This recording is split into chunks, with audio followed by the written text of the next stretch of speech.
G'day folks, my name is Rob. Welcome back to another F1 fantasy video. Today we are looking at my race week preview and final thoughts ahead of the British Grand Prix this coming weekend. So if you're new around here, be sure to drop a like on the video and subscribe to the channel if you haven't done so already. I want to jump straight into one of the key talking points and conversations I've had with quite a number of F1 fantasy managers following Austria, which is in relation to the C-tier driver dilemma and whether or not running a double B-tier lineup of Hamilton, Piastri, Leclerc, Russell, or a combination of any of those two drivers, or running a single A with four C-tier drivers, i.e. Verstappen or Norris, is the best way forward for our F1 fantasy teams. Now, I wanted to double click into a few of the numbers and statistics now that we're about halfway through the season and have enough data to figure out what the best approach is. And I don't know necessarily if there is an objectively best approach, but hopefully this analysis can guide your decision making one way or another. Now, three drivers I've got on screen here, Magnussen, Gasly, and Hülkenberg, I have observed, I think not just in the last few races, but over the course of the season, have been some of the more consistent performances in the C-tier asset class. There are three drivers you won't see on here, Ricciardo, Stroll, and Sargent, who I have excluded only because I'm of the view that at their prices, Stroll and Ricciardo, particularly being the two most expensive assets in the C-tier asset class, are just not doing quite enough to get them into your team as of right now. I think if you own certainly Stroll, who's a $0.5 million increase away from going into the B tier, he's probably worth a hold. But I do think there's more value you're seeing from the Haas duo, Alpine, and maybe even some of the other guys you can see on screen here. The reason why I've got Magnussen, Gasly, and Hülkenberg circled in the chart is because I think that is the sweet spot based on the fields I've highlighted in green, i.e. top of the C-tier asset class in that statistic, or in yellow where they're second, as the best value. I think that is a perfect balance between what you're paying for that driver and the fantasy production you're getting from them as a result. And I do think that we've seen that across the entire season, especially from Hülkenberg and Magnussen, and more recently from Gasly since they've got on top of those weight reduction issues, to really become template picks in that $9 to $10.5 million price bracket. I think if you're going a bit further north, such as Ocon or Tsunoda, I think Ocon in particular, when you've got Gasly at $1 million and a half less, he's, to me, a much better option. We may even see preferential treatment and team orders throughout the second half of the calendar year too, so that may come into play. And as for Tsunoda, looked good in the first half, has tapered off a little bit, but I do think they're bound to turn it around in the second half of the year. And then if you're going a bit further down, Albon, he's been a bit hit and miss this year, and I think perhaps he's $500,000 more than I'd like him to be if I got him into my team. And then Bottas and Zhou, which I think week to week have been a bit of a coin flip. Some weeks Bottas looks like the much better driver on track, but Zhou, because of his terrible qualifying tendencies, typically has a bit more upside when it comes to gaining positions in the Grand Prix. So I think I want to focus on the guys in the blue box because I do think we're seeing the most value from them right now. And I think it is interesting to see week to week whether or not they're the best options at that price. Based on their points per million, pretty much even across the board. But we are seeing from K-Mag a driver that typically qualifies much lower and is just in that race pace for the Haas, able to make a few extra positions gained.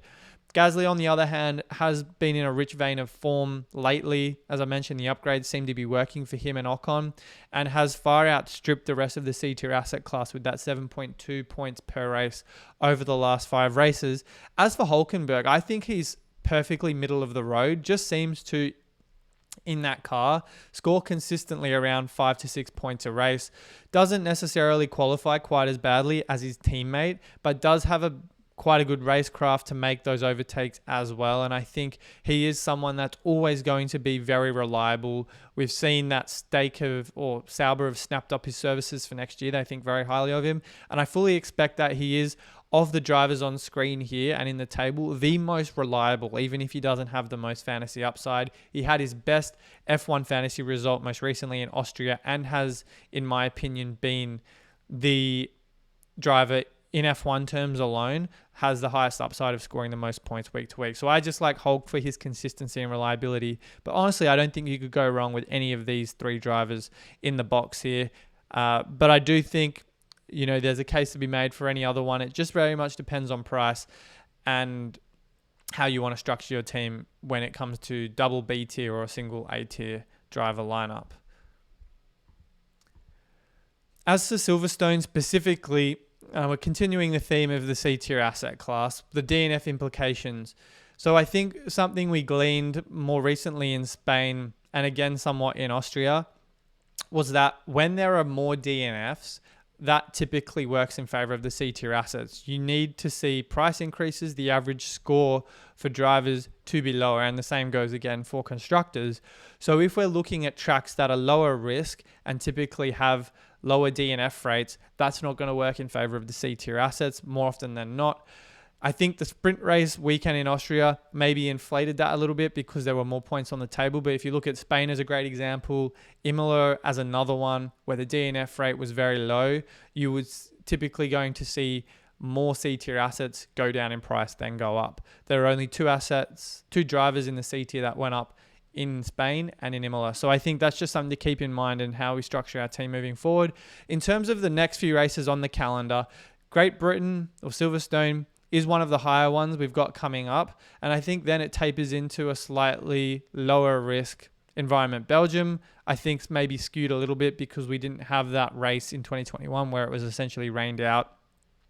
But I think the further along we go in the season, we're also seeing the DNF rates creep up. And I don't think that's necessarily attributed to solely the track we're on, but also the fact that engine failures are becoming more common or would become more commonplace. So I think you combine that with the fact that Baku, Singapore are street circuits, typically difficult to drive on their own, and the fact that we're well into the second half of the season, we may start to see reliability problems creep in. I wonder then if that is the time to move towards a double B lineup. If it's not already, I don't think it matters what your approach is, but I do think by that point where reliability is more important, you want to be getting those drivers in your team like the double B or the B tier assets as the more reliable ones. And I think that's when, if not already by that point, when Lewis Hamilton, Piastri, Leclerc, Russell, etc. comes onto our radar more firmly.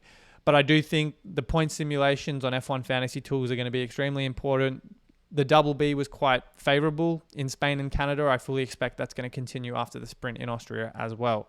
I think going on to the Mercedes constructor as well, just because of their more affordable price point, that makes them so much more effective to enable those double B lineups or even the better C tier assets, as opposed to having a Zhou and a Bottas. You might be able to get a Hülkenberg and a Magnussen. I do think though that would probably mean foregoing Red Bull for those of you that ran them in Austria, but I do think that Mercedes do look very consistent. Russell won.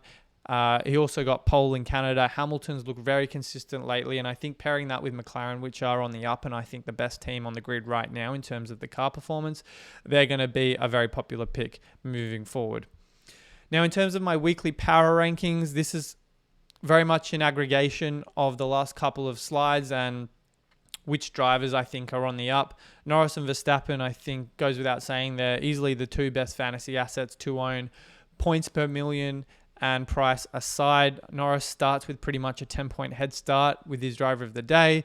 We're moving further down the list. Piastri, I think, is definitely in form right now. We saw a number of good results, most recently in Monaco, that P2, another P2 in Austria to capitalize on Lando's and Max's catastrophic end to the race.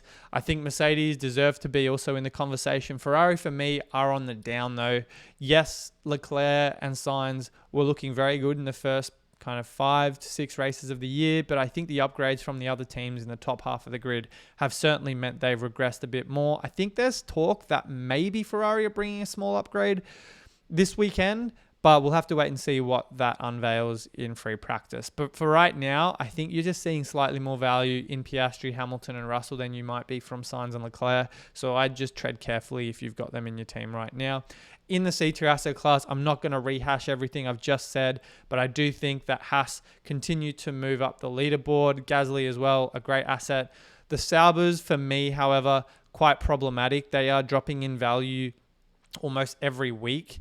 And even though I do own 2 of them, they are one such mechanism I have to almost lean on to enable a double B or a premium asset grouping, which I've got with Norris, McLaren, and Red Bull. So I do want to get away from at least one of them. I think I can't go without both unless I do go for a more balanced team. But again, I'll have to reassess when we get closer to the deadline. Right now, Zhou and Bottas are pretty even for me, as I've said.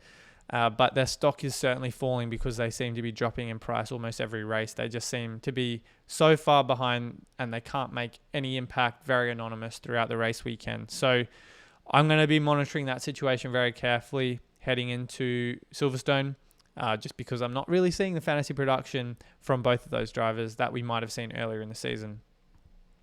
As for weather, it's a bit of a mixed forecast this coming weekend in Silverstone. There's meant to be a bit of rain on the Friday. Free practice may mean the times and the results we're seeing are not fully indicative of car performance on track. But by the time we get to free practice 3 on the Saturday, that should clear. That's also, for me, the most telling result when most teams ramp up their engine modes and seem to push the car a bit more. So I do think by FP3, we'll have a pretty clear idea of who's expected to do well this weekend. As for Sunday, should be a clear race, should be hopefully a really interesting contest. And I think we've seen quite a number of interesting battles on track there over the years. So I'm very much looking forward to a similar situation this time around. And as for my team and chip strategy, I think it goes without saying Norris is far and away the best 2X DRS boost driver to own, even though he is in the A-tier asset class. He is, as I've said, a driver of the day favorite heading into the weekend. He's heading on to his home track as well. And I think Max will have certainly a very good reason to look over his shoulder. Honestly, I think Norris should have won that race in Austria without the collision.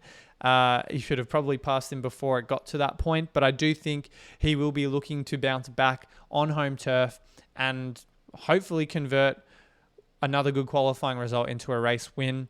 So I think I'll be rolling with him for this week as well. But if you're looking for a differential 2X, as I mentioned before, Lewis has looked very consistent. That Mercedes looks to be so much better than what we've seen the last couple of years. And I definitely think, again, another driver on home turf also has a very good streak of podiums at the moment at Silverstone. So I fully expect he'll be in the mix. And then Oscar Piastri, his stock certainly rising after his good result in Austria. So another driver to monitor, especially if you're running the double B driver lineup. As for chip strategy, probably not a weekend that we would see too many chips. I've decided to add this into the videos moving forward because people ask about, what about this chip? Or when should I use that chip? And I do think this is, again, my thoughts in a nutshell on each of them week to week. My commentary will change when we get to more chip-heavy weekends, but right now, those top 3 chips, not really worth it, I don't think, at Silverstone. I think if you're running the double B lineup, autopilot maybe comes into play, and I'm very much entertaining wildcard to potentially move away from Red Bull McLaren constructors into some other more balanced double B driver lineup if it gets to that point. But in the off chance Sergio Perez surprises us in FP3 and ends up top of the timing charts, you never know, I might hold Red Bull for one more week, as unlikely as that could be. So I want to jump into my final thoughts on my team right now. There's quite a number of different combinations I want to cover off, and I do think moving away from Red Bull is potentially in the works. The reason I say that is only because Perez's woes do worry me. He's the most obvious driver, I think, in the top 4 teams to go out before Q3. That doesn't bode well for Red Bull's teamwork points. And I think if he does get stuck behind the Hasses and the Alpines, it's not going to be as easy to pass as it might have been in previous years. Their racecraft, Hülkenberg, Magnussen, Gasly, is second to none in my opinion. And I do think they're going to give Perez a very hard time to overtake if he ends up getting stuck behind them off the line. So I do worry if that eventuates, he will very much offset any points the Red Bull constructor gets for pit stops, for Max winning, for instance. So I am somewhat reluctant to run them again. The whole point of Austria was to capitalize on the fact that the Red Bull Ring was a Red Bull circuit, and Perez did seem to do enough up until essentially Max went out to carry that Red Bull, or at least contribute to that Red Bull constructor getting 80, 90 points. But I do think that at that price, 3 million more than McLaren and 6 million more than Mercedes, I'm just trying to think what else I could do with that extra 6 million to improve my team. And realistically, I could roll another transfer into the following race week. I know I'm carrying, almost 9 million in my team, but the plan would be once I have this double constructor lineup where I think Mercedes looks great because they've got, a lot of budget gains still to be had until they get to the 25 million A-tier asset class, is to ride that. And then in the following race, potentially think about getting in, Oscar Piastri. I mean, I don't really want Logan Sargent, or going for Ferrari, which I'm not honestly that huge of a fan of for me. I think I'd rather have McLaren. So the alternative was if I stuck with McLaren, could I get in someone like George Russell, have 6.5? Again, it would probably mean a downgrade to Lando Norris, which I don't really want to do, but you could run something like this and get in K-Mag, or at least that's something I would think about. But by that point, the wildcard's very much on the table. I don't even think I'd have enough to go for Albon, would I? Even though he is net zero on the season and still owned by almost 50% of teams. But moving away from the double Sauber lineup would be something I need to think about more seriously too. So I could ultimately just keep Hulkenberg in that slot there, put in Yabba Dabba Doo, George Russell, and then that would have enough to upgrade Valtteri Bottas to, I think it's really only Alex Albon, but I'm seeing more from Williams, I think, at least Albon, than I am from the Sauber guys. So that's an idea. But again, the 2X is very much up in the air for these guys. So I have to really think about strategy and what this means for my team long term, because I do think until we get to the next sprint race further down the road, the double B driver lineup and the constructor lineup will be a popular pick. From what I got on screen. But I do think there's a number of different combinations. The game is in such a good state right now, and I think there's so much variety. So I'm going to have to wait until free practice, because right now these are just preliminary thoughts, and from what I've observed so far in the last few weeks, could be a viable option moving forward. But I'm going to leave it there for now, guys. As always, back with another deadline stream on the Fantasy Formula on FanAmp's YouTube channel. Details are in the description below if you want to check that out. We've done our race week preview already and digested all the key talking points on our hit list for this upcoming weekend. So I can answer all your burning questions there the hour before qualifying. But that's going to be it for today, guys. As always, greatly appreciate your love and support on the channel. Good luck with your teams this weekend, and I'll see you all very soon.